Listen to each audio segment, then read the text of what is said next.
Welcome to That's What I Call Marketing. I am your host, Connor Byrne. And of course, this is the podcast where you will hear from the leading lights in the marketing world and listen to their unique insights. Well, it's unusual that we would drop 2 episodes in the 1 week, but I wanted to catch up with Dara Pierce, who is founder of the Brand Fans, to talk about the Rugby World Cup.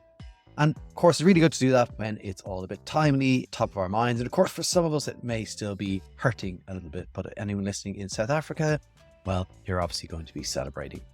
So in today's episode, Dara takes me through his analysis of the Rugby World Cup sponsorships.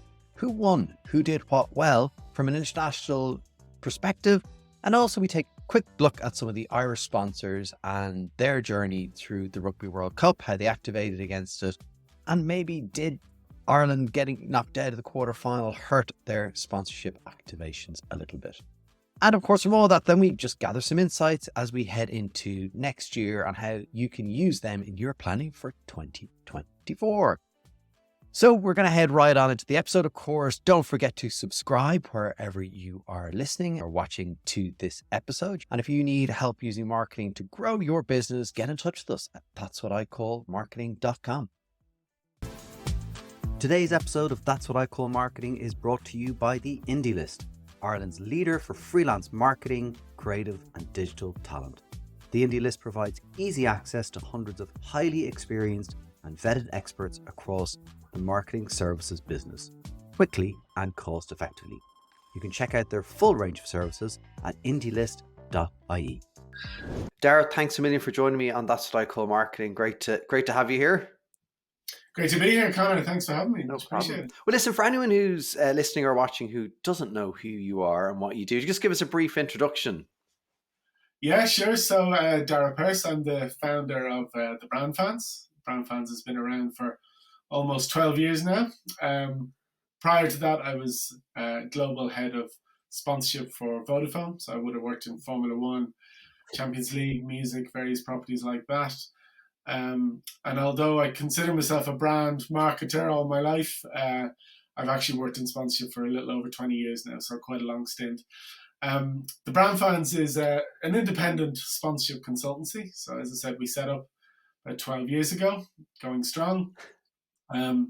We support brands and rights holders with sponsorship strategy, with planning, negotiation and evaluation. And the Brand Fans itself, very much built around independence. We don't sell sponsorship. We believe in supporting brands to help them achieve what they want to achieve through sponsorship, but very much from a channel neutral point of view and evaluation. And it's a great industry to work in. It's and you're right. It's interesting because I think sponsorship sometimes was seen as kind of a softer thing, but I'm sure working on some of those bigger global sponsorships in the likes of Vodafone, that was not the case. It was like, no, how are we measuring this? No, certainly not. But, even then you would get very differing opinions across a very large organization about what it is and why it exists. And it really thought that you had to be quite singular in the message, even internally, about what the thing stands for. Why are we doing it?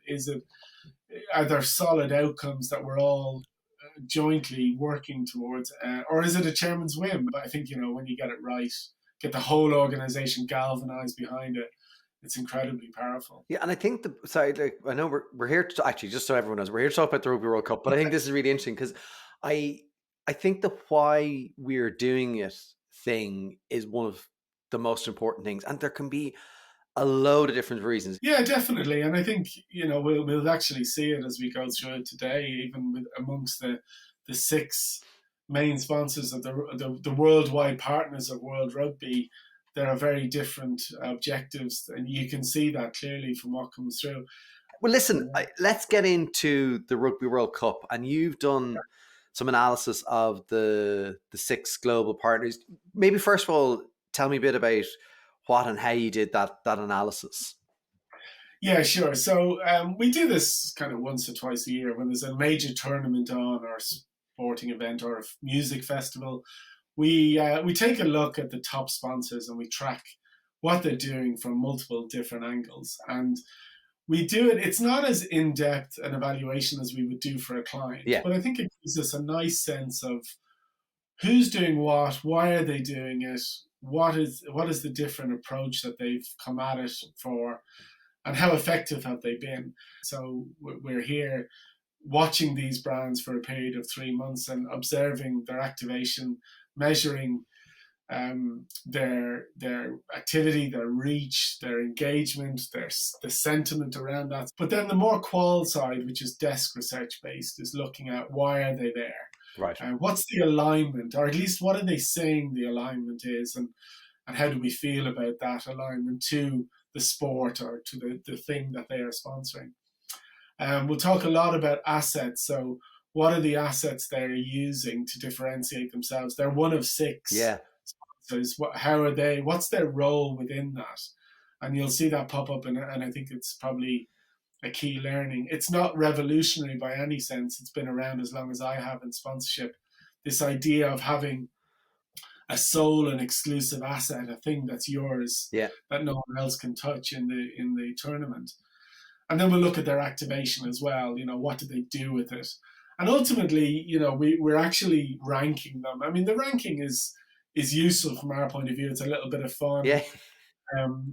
It's Not not winners and losers. yeah, it does. It's sport after all, but obviously, I don't call the sixth place losers, but they are they're lesser winners or whatever you call it.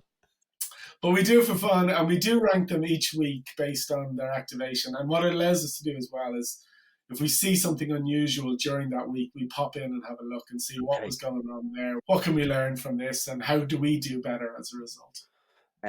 Now, I was just, as you were talking there, I was like, probably a good test would be, because I haven't thought about this beforehand, but like, can I name the six sponsors of the Rugby World Cup?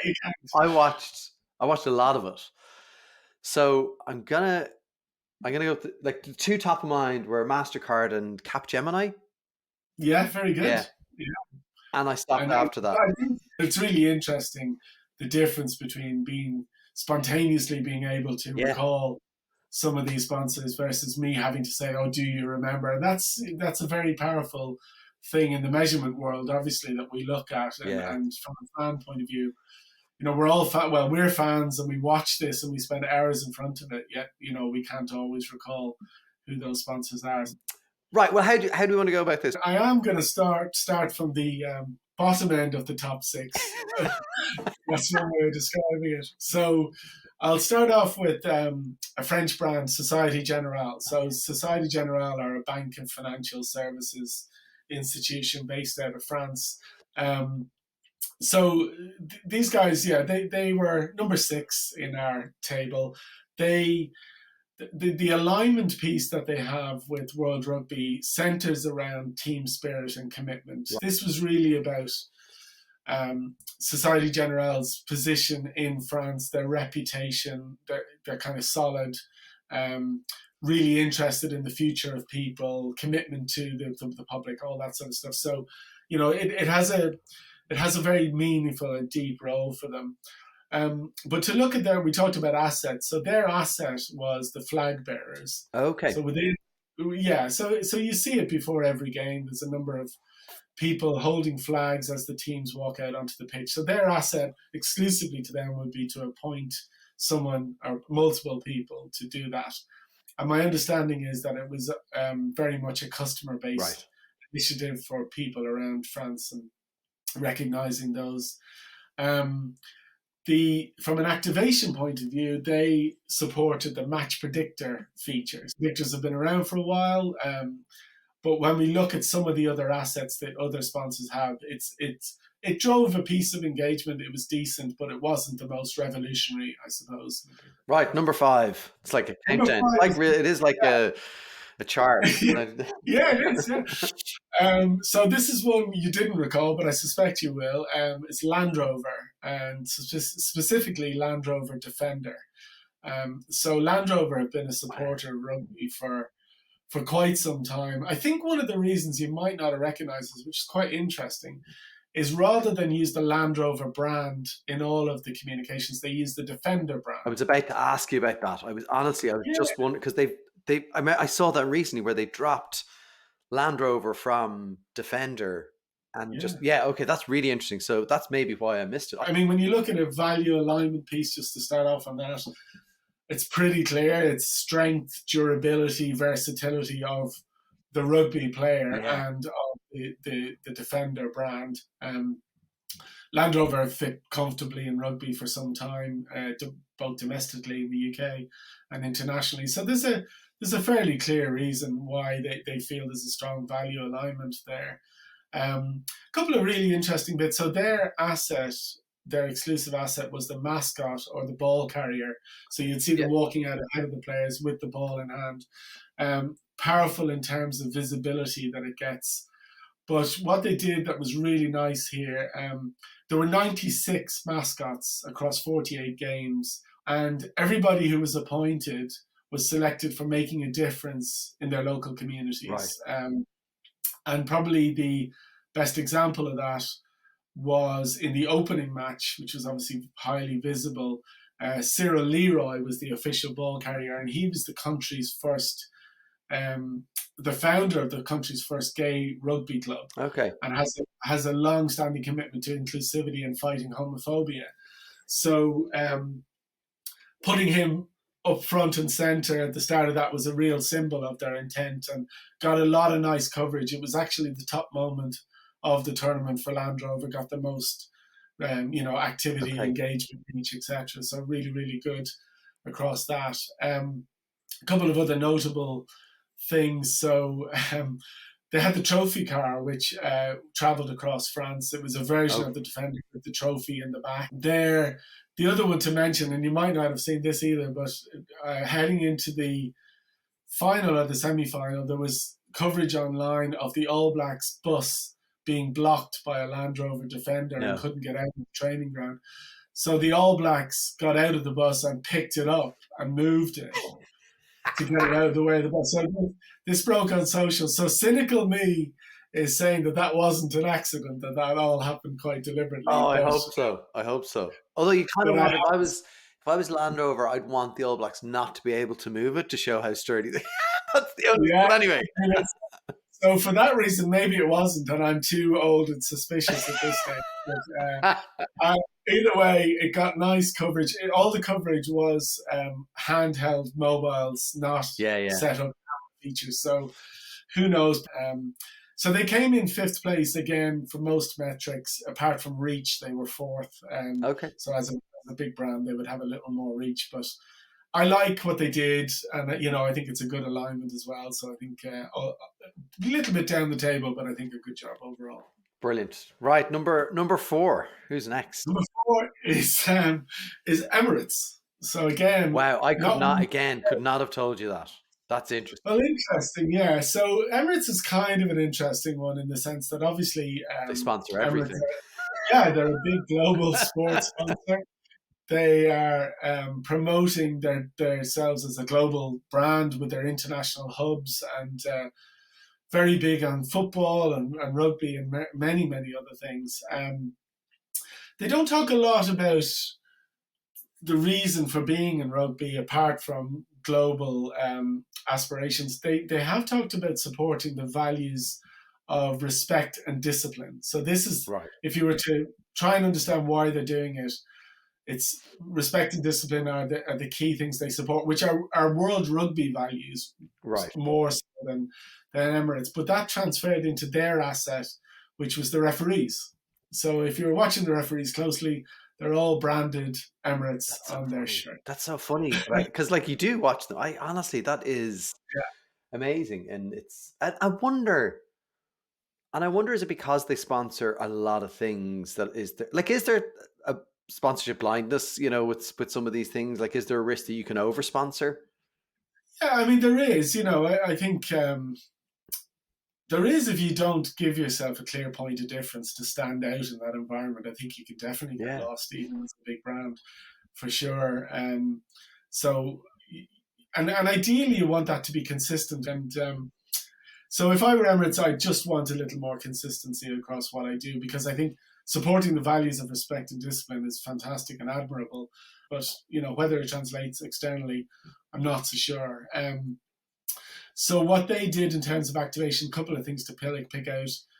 You could watch all of the matches live on demand during the flights Okay. that Emirates were running, which is kind of nice little feature. They also had hashtag Whistle Watch, which was a Nigel Owens presented piece of content on the sort of Monday after each weekend, where he would look back Oh, at refereeing decisions across the weekend and that's give always his. enjoyable, actually. Yeah. Yeah, it was. It's very good. Nigel Owens is superb. Great Yeah, character. great value, isn't he? Yeah. Yeah, and that was their top moment over the course of the was the semi-finals review with Nigel Owens, because whether you remember, there were quite a few referee-based decisions and length of time to reach decisions and so on. Was it red? Was it yellow? So he got into that, and that was their top moment. They finished second for reach. Okay. So bit stronger. Obviously, they're a big global brand. And nothing apart from a little bit of technology, there was no direct negativity towards the brand that we could see as well. So all good. Good job, Emirates. So who's next? On we go to. You are listening to That's What I Call Marketing, a partnership with the Indie List, where you will find experienced and vetted marketing talent, people like me, and also people who design and people who write. You get the idea. Check out theindielist.ie. You are listening to That's What I Call Marketing. Do you need help growing your business through marketing? Well, check out our services at that'swhaticallmarketing.com. Get in touch today and see how we can help. Asahi. So Asahi are the official Yeah. of the Rugby World Cup, and this is really straightforward in the sense that their pure mission is to help the journey to become a global brand. They are a Japanese-based brand. They're the first Japanese brand to support the Rugby World Cup. And their clear stated aim is they want to become a global beer brand. Right. And this is part of that. And I love the honesty of that, the straightforward, and it's not you can call it badging, but I mean, it's aligning with a property that has global reach to bring your brand along that journey to grow over time.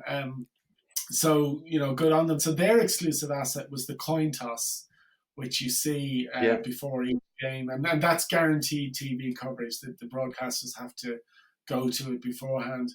In terms of activation, they supported the Rugby World Cup podcast. So that was presented by Asahi Beer, again, on a weekly basis through World Rugby's assets and channels. And they also had Asahi Super Try, because their product is Asahi Super Dry. Right, yeah. They had Asahi Super Try, which was a look back at the best tries of the weekend. So some really nice digital stuff. Apart from that, they were obviously on the ground. So Asahi Super Dry was served at all venues and all fan zones across France. So 48 matches in 9 cities. Yeah. So, it gets the product out there. As the official beer, and that's really the advantage of the beer category. I suppose the slight disadvantage, and this relates to lots of markets, but France in particular, is the word Asahi doesn't appear anywhere. So if you look at the visuals, you'll see symbols that relate to Asahi, but the word Asahi is not spelled out because it's banned under French legislation. So, you're building that recognition for your brand identity, just not the word, which they do quite well, and it's worth a look. And there's the importance of having distinctive brand assets and knowing what they are. Right. Yeah, and having confidence in them, isn't it? I mean, Heineken were fantastic at this. Obviously, the star is and continues to be a symbol of their brand. But I think Sahi did it really well. The best brands in the world can be identified without the words. So, brilliant stuff by them. So Asahi came third on most activities. So the biggest moment for them was the coin toss at the Rugby World Cup final. Okay, you hope. That drew the most attention. And the downside for them, a little bit of criticism about beer shortages and long queues. Oh, right.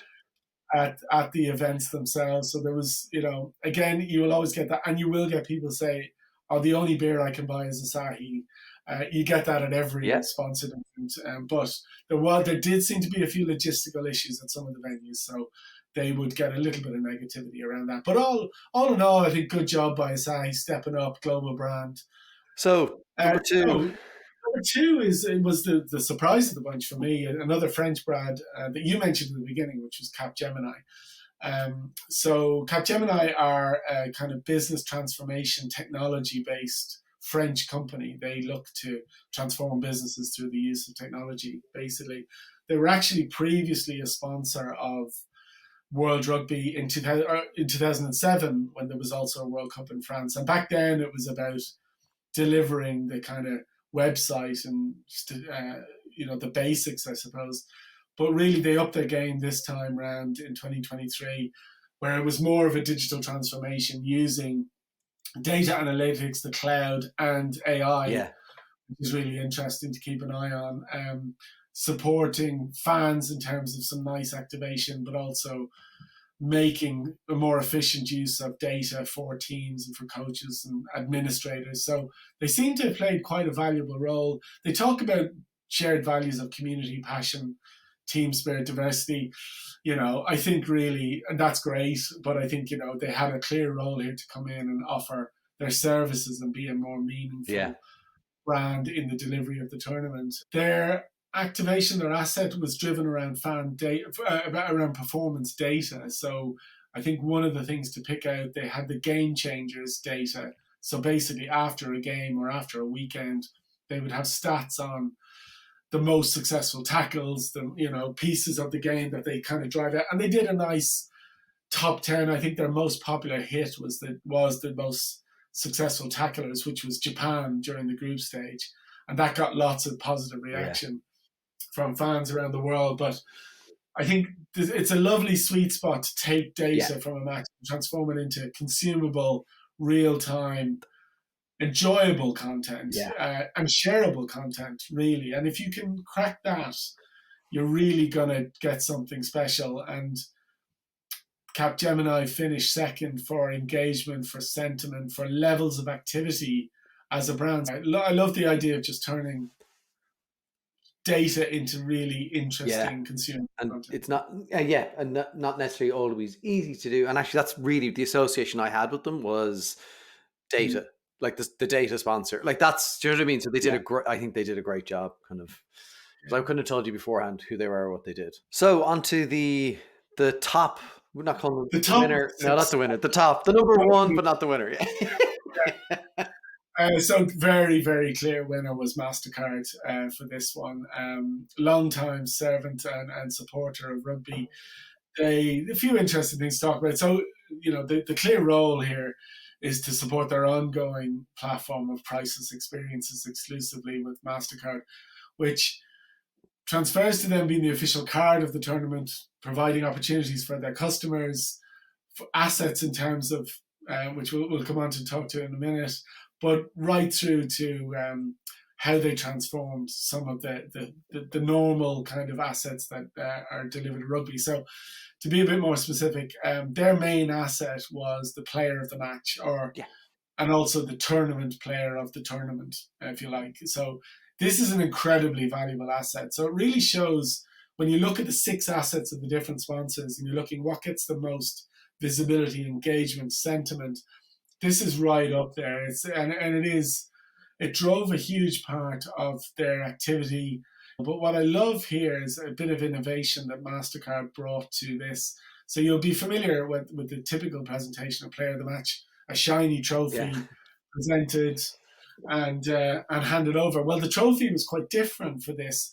It basically had built into it the match soundtrack. So it had sounds from the game, the sound of the crowds, the commentators, the sound of the players scoring tries, etc., all loaded onto the trophy and handed to the player before the player of the match piece. I didn't know that. That's amazing.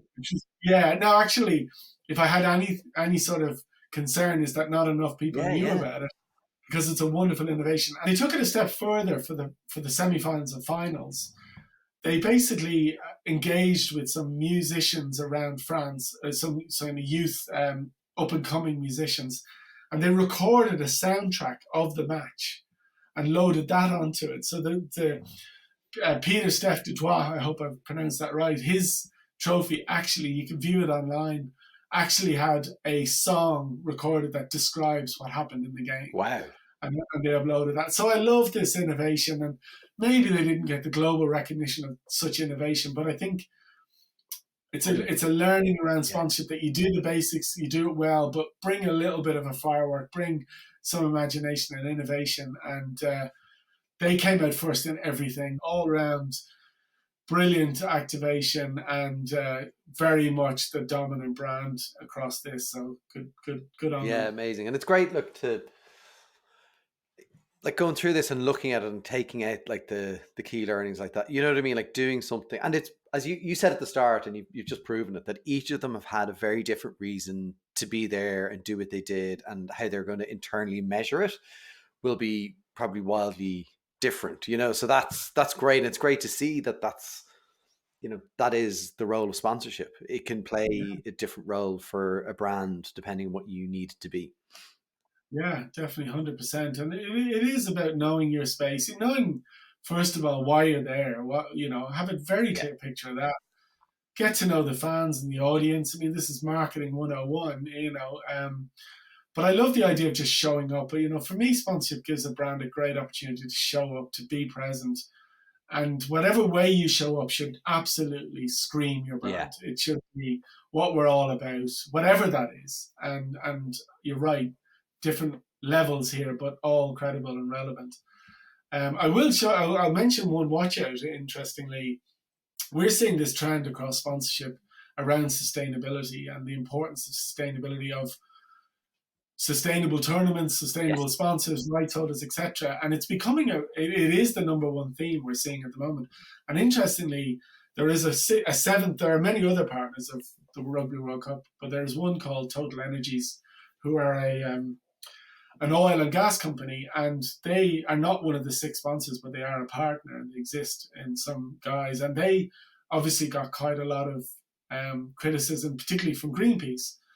And, mentioned within that was the other sponsors. So, it shows you that when you partner with anyone, they need to be credible and sustainable, and have a clear charter, a path, because this is an area that is going to be interrogated more and more by fans, by organizations, and there's no getting away from it, and you can't hide behind it. It needs to be top of the agenda. Yeah, great. Watch out.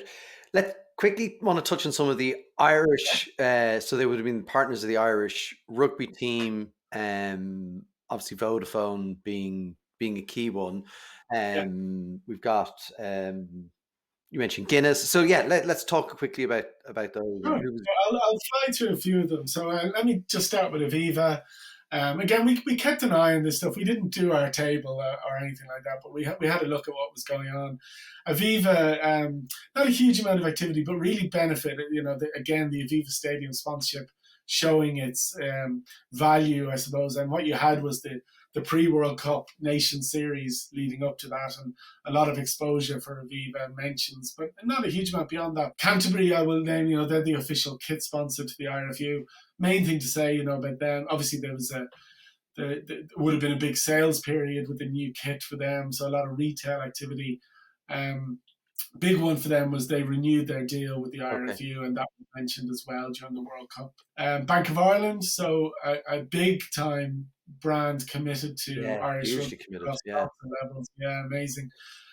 They are also sponsor of the Bank of Ireland Nation Series, which was the games that leaded up to the Rugby World Cup against Italy and England. So they would have had a lot of positive sentiment around those games, visibility for their brand. And then starting to touch now towards the brands that perhaps use their association with Irish rugby to generate positivity around what was going on. First one to mention, I'm a fan, is Aldi and Kevin the Carrot. Oh, yeah. So very visible throughout the lead up to the World Cup and within it. So Kevin joined the Irish rugby camp and tutored by Paul O'Connell, and to a degree James Ryan. I loved it. I thought it was really good. I sent Rita Kieran a message when that came out, and because my kids were just going to each other, ready Kevin, ready Paul. Yeah, I mean it's super good. I think it's maybe uniquely Irish in the way they present it, which is smart, and I just found it, really entertaining, and an ad that whenever it came on, I was quite happy to see it. Not, we couldn't record any negative sentiment towards it at all. So really positive, and they backed that up. They were selling merchandise, in the stores, Kevin himself, and so on. So look, hats off to them. We like Kevin's here to stay. He's not going anywhere. Yeah.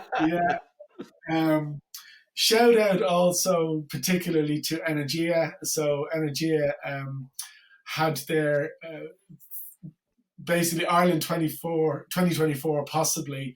So linking in with their brand positioning around thinking of the possibilities, they looked in a really kind of tongue-in-cheek way at what could happen if Ireland won the World Cup. So cool. So you had Jamison Gibson Park, you had the Gary Ringrose roundabout, and you had Johnny Sexton for president. So I love this. Energia are a supporter of rugby throughout the island as well, and have a legacy there that really allowed them to step up into this space. They're an IRFU sponsor as well, so well done to them. They also, just for the marketers amongst us, they created a campaign under the guidance of the Ad Green Carbon Calculator. So they're very proud of that as a sustainable brand and clean energy brand. That's important to them. So they did that. But it was tongue-in-cheek, bang on the brand. Think of the power of the possibility. So another hats off to them. Great work. That's good team there in Energia. Vodafone, so we can't ignore them. Obviously, fantastic main sponsor of the Irish team, and also renewed during the Rugby World Cup, or announced the renewal of their, with a huge commitment over the next few years. So Vodafone, very much at the heart of Irish rugby, and right to kind of step up during the World Cup. Their TV spot, just to touch on that, was a lovely piece with Andy Farrell, and how he instilled kind of that sense of connection and resilience, reliance, I should say, on the players, supporting each other, born out of his experience growing up in Wigan. And, that was reflected in the ad, which I thought was really well shot, beautifully done. And reflects back then to Vodafone's own values about connections you can rely on. Which, direct link to their... That was great. And that moment where they kind of go into the changing room was just a brilliant, almost swear Carl Walters knew what he was doing. Spoke Wonderman. I put that in intentionally. But really well shot, and really well done. And then last, I just wanted to touch on, because it probably gives me the nod in terms of where I think was the strongest campaign, would be Guinness. Don't Jinx It, I thought a really playful but kind of passionate call to action, if you like, for the Irish people, with Bod at the top of it, jinxing it as a... That's what I was going to say, but they bloody jinxed it. But I, again, as a brand person, I thought it played really well to their brand, really positive, despite the kind of message. They were the strongest brand in terms of, some of the metrics we would look at. But I would say as well, what always impressed me about Guinness is some of their reactive comms through social media. They produce lovely, iconic pieces around stuff that's happened. And as an alcohol brand with growing restrictions, I think they've been really smart. But Guinness just marginally edging it. Very playful, which probably, I don't know if I have seen that from them as much. And it was, really enjoyable. And it's interesting, like when you look at and talk about that,